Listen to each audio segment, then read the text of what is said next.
afternoon and welcome back to Football League World TV. We've got another two winners, two losers show for you, like we do every single Monday afternoon. We're going to be looking back at the weekend action in the EFL, and Marcus will be selecting two winners and two losers. Marcus, how are you getting on this afternoon, mate? Yeah, really well, thanks, Sam. Always looking forward to this show on a Monday afternoon. Was really glad to see League 1 and 2 stepping up this weekend as well, ahead of the World Cup, of course, set to lose the Championship in the coming weeks and months. So, yeah, no, it was an exciting docket, and I'm glad to be on talking about it. Yeah, tons of interesting action from across the divisions on the weekend in particular. Like you say, League 1 and League 2 certainly standing out for some quite remarkable results. We are broadcasting live on Facebook, Twitter and YouTube, so get yourself in the comments. Do you agree with Marcus's selections? Have you got any particular winners or losers from the EFL weekend just gone? We'd love to get your thoughts. As we always do, let's start off with the winners.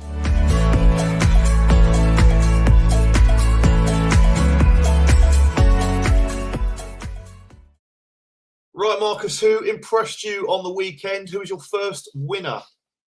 So we're starting at the top of League 2.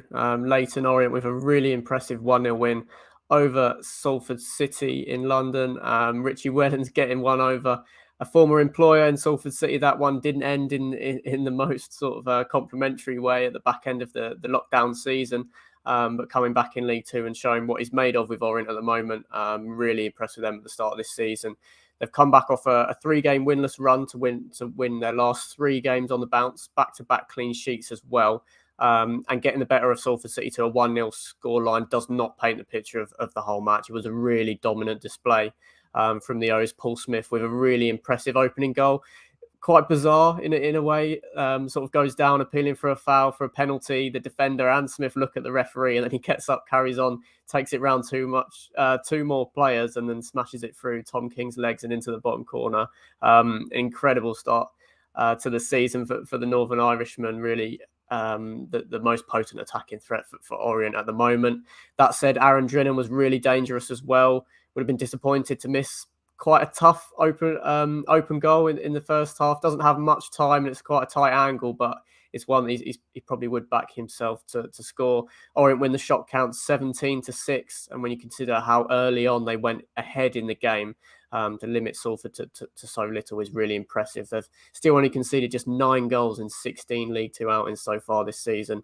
Is looking ominous for the rest of the League 2 field at the moment. And this win opened up a 9-point cushion between Orient and 4th place inside those automatic promotion places. So a huge win in terms of Wellens and an opponent that he would have liked to get the 3 points against, but also in terms of the league table. Yeah, 7 league goals for Paul Smith so far this season in League 2. He's really, really enjoying himself at the moment. A cracking goal from him on the weekend. You mentioned there the 9-point gap Leyton Orient have on Swindon Town in 4th place. They do also have a game in hand, the O's, on a number of the teams below them. It's still quite early on in the season, Marcus, to be making outlandish predictions, but can you see Orient sort of dropping away here? Do you think they're very much automatic promotion certainties in League 2?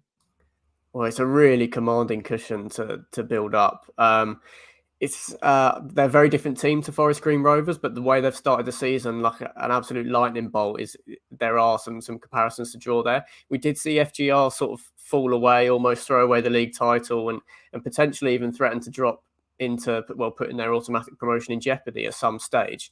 I do think Forest Green last season were probably a better team than Orient are now. So that said, I'm not taking anything for granted and saying they are going to go up. However, I do think that the balance of that squad under Wellens is a bit better than what Rob Edwards had at his disposal. Some really good leaders in that dressing room, players with lots of experience at League 2 level with promotions on their CVs as well. So I am finding it hard to build a case to say that they are going to drop out of it, particularly when they're being so solid defensively as well. If they're able to keep that strength in their rear guard, then they're going to be picking up a lot of points with regularity. And considering the advantage that they already have, that they don't even have to continue the majestic form they're on at the moment, they can drop off a little bit and still sail quite clearly into the automatic promotion to sustain that top 3 place. So, yeah, you can't write it off. This is League Two after all, but they're in a hell of a strong position for this stage of the season. Yeah, looking very, very good. Orient do have the best home league form in the league and also the best away league form in the league as well. They are looking very, very strong early on in this campaign. Let us know your thoughts on Marcus's first winner of the weekend just gone. Leyton Orient is his pick. They picked up a 1-0 win over Salford City. Right, let's get Marcus's second winner next.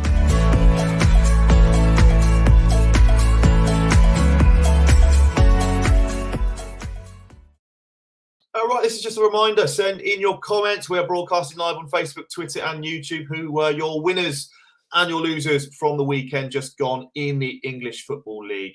Marcus, let's get your second winner then. So I'm going sticking in League Two, and it's Swindon Town who rose to fourth with a 5-2 win at Mansfield Town, a real scoreline that jumps off the page when you look back at the weekend.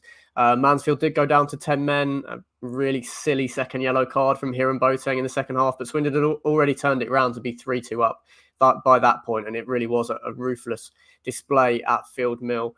A Swindon side that had endured something of a slow start to the season, but Scott Lindsay's stock in the dugout continues to rise. A really impressive attacking display. Mansfield away is, I believe it was their first loss at home in the league this season, and that has been, since Nigel Clough came into the job really, or at least since last season, one of the tougher matches in the fixture. Such a great away day for those travelling fans to score 5 at Mansfield. I'm not sure we'll see that again too regularly. And I just think it was a real sort of statement performance considering the comparisons that have come between the Robins last season and where they're at this season. You consider the players that they lost and Ben Garner in the dugout that put them in such a strong position last season. You've got Jack Payne, Harry McCurdy, of course, moving at the back end of the summer window, Josh Davison, who was in on loan, and Louis Barry. So we've sort of had to reconstruct that attacking unit, but it looks just as potent at the moment. Jacob Wakeling is a serious player, one of the best signings in the summer transfer window in League Two, on a free from Leicester City after an injury hit, I believe, loan spell at Barrow last season. He's got 4 goals and 5 assists so far this season. 2 assists coming in this game, but it could have been more. He was involved in everything good about Swindon's performance, and yeah, getting themselves up to 4th place on the heels of Northampton and Stevenage inside the top 3 will be huge for their confidence. I'm not sure we're going to be talking about too many teams coming away from Field Mill with a comfortable win this season. So for Swindon to do it in such style is hugely impressive. And one last thing to note, a first career brace for Johnny Williams. The 29-year-old has been in and amongst some exciting attacking contingents over the course of his career and will be hoping to go to the World Cup with Wales. An exciting player to watch, but not always the best in terms of his goal tally. So, yeah, a real feel-good story to see him get on the end of 2 goals in the first half.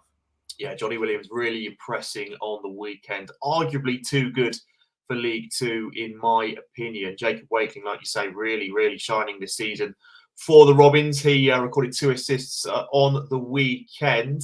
Just want to shout out Ronan Darcy's finish. Lovely goal from him, cutting in from the left, slotting it in the top right-hand corner. Really, really nice finish from him in particular.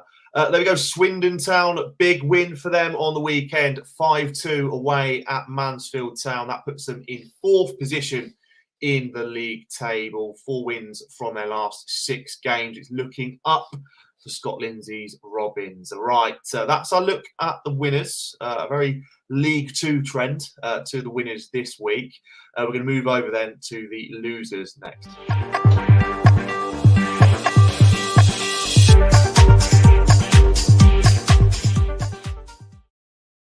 Right, Marcus, who is your first loser from the weekend?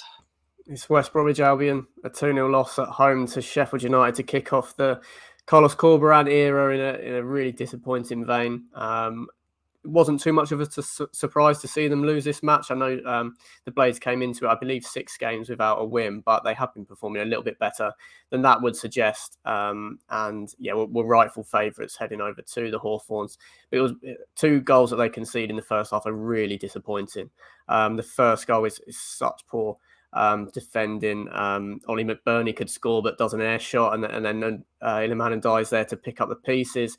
And the second goal is equally as pedestrian. It's a great finish from McBurney, but the defending is so I don't know how to describe it, but just a bit timid, really. They don't want to engage with Ndiaye. They couldn't handle him. I don't really put too much blame on that because most Championship defensive haven't been able to this season. But Burnley has so much space to just take a nice touch and caress it into the bottom corner. So yeah, a match where supporters would have been going in with probably a little bit more optimism with Corberán coming into the dugout and probably come away feeling even more worried about relegation than they had when they entered the ground. Of course, Huddersfield winning makes this one feel a little bit worse, putting the Baggies rock bottom in the league and 3 points adrift. That's not a million miles away considering they are bottom of the league and they've got 2 home games coming up, 2 big ones, Blackpool and someone else, Stoke City, I believe, maybe at the, in the next couple of weeks that could help them get out of it. But yeah, it was a match where you end up scratching your head a little bit more and it is too early to really comment on the way that Corberán set them up, but it didn't look too convincing in terms of what he was trying to implement. So yeah, back to the drawing board for West Brom, and sometimes it does take a club to hit rock bottom for them to finally sort of click into gear. I was really disappointed to see John Swift on the bench again. It's a player that I think really has the quality to help dig them out, and when they're struggling for goals, he's someone that can create goals and can score goals, has proven that over a long period of time. I think he's one of the more technically gifted players in that side. So yeah, a really disappointing afternoon for West Brom, and yeah, lots to work on for Corberán. Yeah, booze at full time at the Hawthorns on Saturday. You'd imagine levelled at the players. Not Carlos Corberán just yet, but a disappointing start for the Spaniard in charge at the Baggies. They went down 2-0 to Sheffield United. Let us know your thoughts in the comments on West Brom. They are Marcus's first loser from the weekend. They sit rock bottom of the Championship table. Quite a remarkable thing to say, really, given that what many sort of pundits and people predicted before the season. Just finally on West Brom, Marcus, we spoke about on the website this morning about whether West Brom are genuine relegation contenders right now. 17 games in, it gives you a bit of an indication as to how a team's doing and where they might go. Do you class them as genuine relegation contenders right now? But could you see them pulling away? Maybe I'm keen to get your thoughts on that. I do, yeah. I think it's gone on too long to deny that they are. I do think they'll stay up. Just looking at the quality in that squad, it's still quite hard to deny them. But I do really wonder what's going on in the dressing room and on the training ground, what that kind of atmosphere is like, because there's so many players that are not hitting the levels that we've been used to in terms of their performances in the last few years. So yeah, we're over a third of the way through the season now. Yeah, they're bottom of the league. I think it's 17 games. So yeah, they have to be genuine relegation contenders. I think there's been a lot of sides in the Championship this season, likes of Rotherham, Wigan, Birmingham, even Reading, who have sort of outperformed where most people's pre-season expectations were. So if they're not going to be in the relegation picture, some of them probably will be, but you have to look at who else is going to fill those 3 slots. And at the moment, West Brom look the most likely to. Yeah, only 2 wins in 17 league games for West Brom so far this season. It's been an incredibly poor start from the Baggies. Right, let's get Marcus's second loser from the weekend next.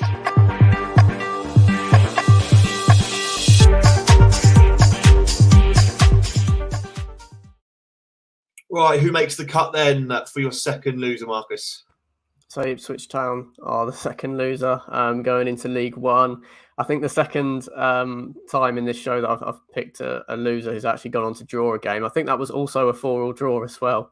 But Ipswich head into the 96th minute at the Valley, 4-2 up, looking to open up a 5-point cushion on Sheffield Wednesday in terms of being second and keeping building their cushion inside the automatic promotion places. And then they really switch off for Charlton's third goal. Terrell Thomas makes it 4-3. It's so un-Ipswich-like under Kieran McKenna, just a real ball-watching moment. They think they've won. Who can blame them, really? It's the 96th minute and you're 2 goals up. So yeah, a really confusing one there, one that McKenna will be furious about, and he has spoken about the anger ended up drawing the game 4-4. Going before that, Christian Walton's definitely a fault for Charlton's second goal, sort of parries it straight into danger, and Albie Morgan taps in. But the fourth goal as well is puzzling in terms of someone who's regarded as one of the best goalkeepers outside the Premier League, let alone the Championship, in Christian Walton, was so highly rated at Brighton, probably before the emergence of Robert Sanchez. And he almost gets lobbed from just in front of his goal line for George Dobson's equaliser. Credit to Charlton for keep going, getting balls in the box and asking questions of the Ipswich back line, but it's really poor from Walton again. Ball comes in, deep cross from Albie Morgan. He sort of goes to come and try and collect it and then doesn't. And then, a pretty tame header from George Dobson. Credit to him for winning a header at the back post. You don't see him in that position very often, but a tame header that you'll often see just loop into the goalkeeper's arms and then he'll dive on the ground and run the clock down. Ends up sort of comically lobbing him. He's sort of flapped at it and it goes over and lands. It bounces in the goal before it hits the net. That's how it's a position where you would expect a goalkeeper to simply catch it. So, 2 points dropped for Ipswich, definitely. An amazing comeback for Charlton, but emotionally, I think that's going to be a really tough one. I think Kieran McKenna is going to really earn his money in terms of picking them up after that because, a 3-point gap to Sheffield Wednesday when it could have been 5 doesn't sound like a lot, but I think psychologically you've got that one game cushion on the Owls where they don't anymore because of just lapses in concentration really being the main thing. So, it would have been a real hard one to stomach, especially after the scenes of going, 4-2 up in the inside injury time. Yeah, an absolute sickener for Kieran McKenna and his Ipswich Town side. We had a reporter, Ned Holmes, at the Valley on Saturday, and he couldn't quite believe what was going on the pitch. He had to change his match report countless times in the dying embers of the match. Quite crazy game that pretty much sums up the English Football League, I think, a game like that. Sheer mayhem and entertainment on that one. Let us know your thoughts in the comments then on Marcus' second selection of Ipswich Town as his loser from the weekend.